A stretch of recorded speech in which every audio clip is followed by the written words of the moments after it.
Eu me lembro que a primeira vez que eu me confrontei com a filosofia védica através de Maharishi, e como eu já disse aqui, eu era bem novo, aquilo para mim foi tão encantador.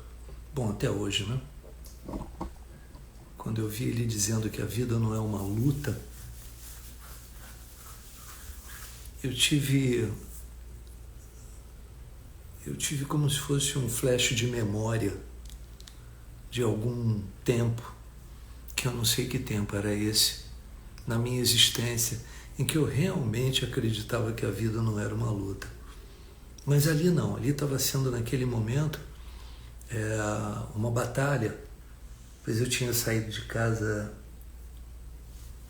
estava morando na rua, na casa de amigos, depois fui para a barraca, fui para Pedra Bonita, e aquilo para mim é como se eu rememorasse algo que eu acreditava no fundo do meu coração e que em algum momento da minha vida, da minha existência, aquilo tinha sido verdade. E parece que eu tinha esquecido aquilo. Maharishi, como um físico, e os indianos, eles são muito lógicos, né? Tem uma filosofia muito profunda, mas são pessoas muito lógicas. Tanto que a gente vê uma infinidade de físicos quânticos que são indianos. Uma infinidade. E Maharishi começou a me provar aquilo, né? Quando a gente observa o funcionamento do nosso corpo, das nossas células,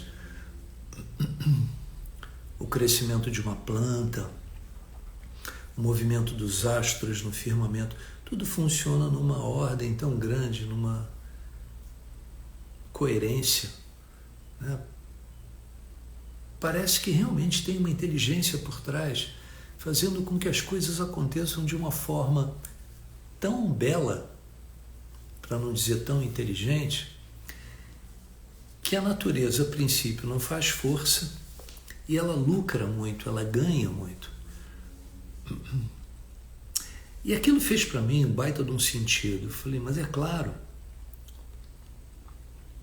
o que está acontecendo com a minha vida, que eu estou precisando fazer muito esforço, né, para poder me sentar num sentimento de paz, num sentimento de harmonia.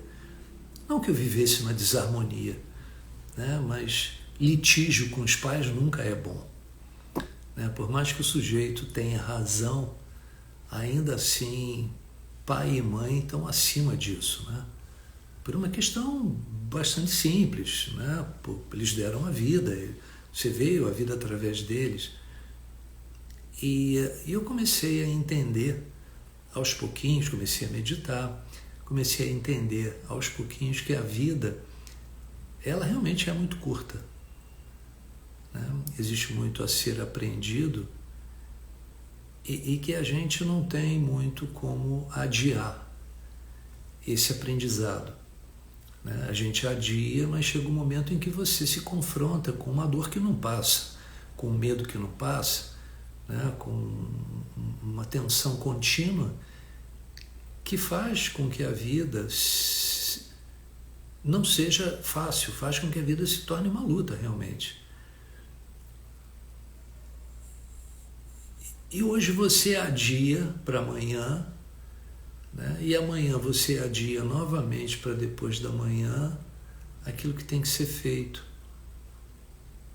As coisas que são importantes realmente, de verdade. E lentamente esse adiar, ele acabou para mim se tornando um hábito. Eu era muito novo, né? Não percebia muito a consequência dos meus atos. E aí eu ouvi ele dizendo algo maravilhoso, né? Pergunte a você mesmo, né? Sempre, com alguma constância, né? Se você está penetrando em estados maiores de felicidade, de bem-aventurança ou não. O que está acontecendo? Não importa o glamour, né? Porque glamurosa minha vida era, né? Mas se você realmente estiver penetrando em estados de mais alegria que eu digo em termos de estabilidade, harmonia, paz interior, felicidade plena, você está no caminho certo. E ali você deve avançar mais naquela estrada. Né? E o oposto também, se você estiver se sentindo infeliz, atenção, porque tem algum troço, né, que fez você sair do caminho, da linha mestra. Você se perdeu, a vida não pode ser uma luta. Né? Os professores de yoga costumam repetir, né? Sat Chit Ananda, ser consciência de bem-aventurança. Isso significa que a vida, em essência, ela é plena, ela se basta. Né? E se você se distrai com o externo, ao ponto de não buscar esse valor unificador, você se distraiu, você deixou de ser natural, porque isso sim é natural. Você está em harmonia com o seu interior, com o seu coração, né? Caso contrário, não, você foi alienado pela vida externa, né? Você se alienou da natureza, daí a infelicidade. Né? Preste atenção, analise sempre. Né? E aquilo que você perceber como sendo a causa da sua infelicidade, aquilo tem que ser abandonado. Né? Não adianta adiar para amanhã, né, algo que é muito importante, né, para dar certo, que é o tempo. Você não tem muito tempo. Né? Parece que é muito, 85 anos, 90 anos. Mas se você perceber que está criando alguma infelicidade, abandona aquilo ali mesmo. Né? Não segura aquilo nem mais por um instante. É claro que você precisa ter coragem. Né? E essa coragem, seguramente, né, esse valor do core, do coração, ele vem quando você está em paz. Essa coragem vem quando o medo vai embora. Coragem para viver, coragem para arriscar, coragem para você se aventurar. Porque realmente só as pessoas que são muito corajosas, elas são recompensadas pelo todo, pelo universo, por conseguirem discriminar o que é certo daquilo que é errado. Né? E a gente diz, né, caminhando pela luz, caminhando pelo amor, pela bem-aventurança, aí a pessoa se torna abençoada. Ela recebe essa bênção do universo. E eu me toquei que eu estava adiando muito, né, a tomada de decisões importantes na minha vida, que estavam fazendo como se eu vivesse num sonho assim, bom, mas ruim, sabe? Ruim porque não estava sendo eu. Né? Eu estava envolvido ali com um grupo de pessoas glamorosas, no meio de um esporte glamouroso, já eram dois, não era mais o surf, era o surf e o voo livre, no meio de um monte de gente bonita, que é o que acontece com a gente, se vocês pensarem bem. Né? Você vai a uma festa, mas você não consegue, dificilmente você consegue conversar com alguém numa festa com muito barulho. Né? Eu gosto de ouvir música, mas eu não tenho mais saco para ficar no meio do barulho, no meio da turbulência, ali em pé, né? Fingindo que está tudo bem, porque não está a zoeira danada. Né? Você tem que ficar gritando no ouvido da pessoa, você não pode. Né? Quando a gente é jovem, esse tipo de festa é muito comum. Né? E aí eu comecei a me dar conta do que é que me traz realmente plenitude e felicidade. Eu me lembrava que lá atrás na escola, eu estudei no Santo Agostinho, eu gostava tanto do silêncio, eu gostava tanto de me aprofundar, né, nas questões espirituais que a religião traz consigo. Todas as grandes religiões trazem esse valor unificador, esse valor unificado da vida. E aí eu falei, meu amigo, eu vou mudar um monte de coisas. E foi nessa que eu fui pedir desculpa para os meus pais, né? Foi nessa que eu voltei para a casa da minha mãe, foi nessa que eu encarei que eu tinha que estudar, tinha que fazer uma faculdade. O fato é que eu não sabia do quê, mas a minha mãe esperava isso de mim, meu pai também. Né? E eu não tinha porquê não fazer algo, nem que fosse para satisfazê-los. Porque se estava tudo bem, está tudo bem, fazendo ou não fazendo. Se ela preferia que eu fizesse, então eu deveria fazer. né? E isso, logo em seguida, eu entrei para a educação física. Foi logo em seguida. Né? A habilidade, né, da gente de praticar ações que são boas, que são úteis, né, significa que o indivíduo ele tem que realizar os sonhos que são dele e, de preferência, ajudar o maior número de pessoas em volta dele. Não é só você, não são só os seus sonhos. Né? Se vocês analisarem, vocês perceberão que as pessoas esperam muito da gente. Né? As pessoas esperam muito. Os pais esperam dos filhos, os filhos esperam dos pais, o marido espera da esposa, a esposa espera do marido. Isso não é um problema desde que você esteja bem, que você esteja feliz. E naquele momento eu estava me sentindo feliz. Né? As escolhas das ações, elas claramente elas começaram a depender de um nível de consciência mais evoluído. Né? E com essa visão, eu comecei a distinguir mais claramente o que é certo e o que é errado. Eu comecei a me tocar, dentro do meu nível de consciência, né, os resultados das minhas ações que eu vinha tomando. E somente essa visão que eu tinha já foi assim suficiente para que as escolhas começassem a ser mais adequadas. Né? Que eu deveria ser um indivíduo mais útil para mim mesmo. Né? E a utilidade para si mesmo significa não se distrair daquilo que é pleno na sua vida. O que é pleno na sua vida? Se isso for experimentado, né, as pessoas à sua volta elas apreciarão aquilo que você fizer. Não importa qual seja a sua área. Né? Somente quando a mente individual ela é sintonizada com essas leis maiores, né? Maharishi chamava de leis cósmicas, né? É que as nossas ações, o nosso comportamento, eles entram em sintonia com um fluxo evolutivo. Então você não tem que fazer muito, a vida não é uma luta. Aí o indivíduo atinge a habilidade de curtir, praticando ações que são úteis, que sejam úteis, que são úteis para ele e para as pessoas à sua volta. É impossível determinar a utilidade, né, absoluta de uma ação no nível intelectual. E o que estava acontecendo comigo era isso. Como eu não transcendia, eu tentava acertar através da análise do que seria bom ou não. Mas isso não consegue abarcar o todo. Você começa a achar que o que é bom para você tem que ser feito, você não pode perder mais tempo, e dane-se o outro. Você não está bem dentro de você.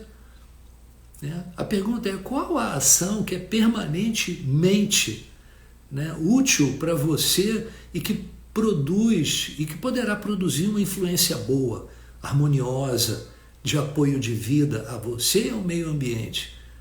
É muito difícil decidir intelectualmente isso, muito. Né? Portanto, essa habilidade de praticar, né, ações que sejam úteis, que sejam boas, que tragam efetivamente felicidade e não falsamente, né, só podem acontecer quando você entra em harmonia com as leis universais. E é isso, e foi isso que eu comecei a sentir quando eu comecei a meditar. Né? Essa habilidade de, através da meditação, começar a perceber muito facilmente, muito mais facilmente, o que me trazia felicidade efetivamente, profundamente, e o que parecia ser felicidade. Porque eu estava ali no meio da noitada, naquela época eu tocava violão pra caramba, né? Com aquela meninada toda em volta, eu fazia o meu sucesso ali, porque era meio que um Tom Sawyer, era o cara que decidiu novo morar sozinho, e todos queriam me visitar ali na barraca, queriam ficar comigo ali, me levar para festas. Então tinha um glamour, mas não tinha felicidade. Né? Era uma ação que atendia a valores que não eram profundos, eram reais num nível superficial e não num nível profundo. Então comecei a perceber, cara, eu não posso perder tempo. Né? Eu não vou perder tempo com futilidade. Eu não vou perder tempo com mentira. Desculpem, né, falar assim grosseiramente, mas me pareceram mentiras, pareciam que eram coisas mentirosas, porque não era felicidade. E olha que eram grandes amigos, hein, que estavam ali comigo. Os caras queriam me ver bem, me davam comida, me levavam só para lugares riquíssimos. Ali no Voo Livre, naquela época, só tinha milionário.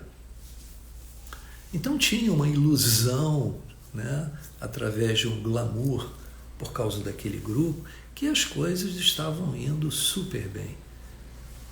Eu sou dono do meu nariz, eu faço e acontece, eu sei o que é bom para mim. Eu estava sendo um bocó, né, sendo levado de um lado para o outro dentro de uma palhaçada que a minha própria mente tinha criado. Né? O que eu quero dizer com isso é o seguinte: não adiem, né, as mudanças que devem ser feitas. Meditem regularmente, e se vocês percebem que o troço está dando errado, traz sofrimento, conserta a relação. Né? Por quê? Porque aquilo vai te levar à bancarrota. Aquilo vai acabar contigo, vai te matar. Porque eu do jeito que estava ali o meu agito naquela época, era para eu me dar muito mal, viu? A primeira etapa, ruidosamente social, é isso aí. A segunda etapa, silenciosamente solitária. A terceira etapa é serenamente solidário, é isso aí. Tá certo. Muito bom, Maria Isabel. São 3 coisas importantíssimas. Quando você se retira e começa a meditar, né, que você entra em contato com aquele valor infinito dentro de você, você nitidamente começa a perceber que o sofrimento ele está o tempo todo contigo naquelas coisas que pareciam ser boas, mas não eram. Eram falsas. E foi por aí, foi nesse momento que minha vida deu uma grande virada.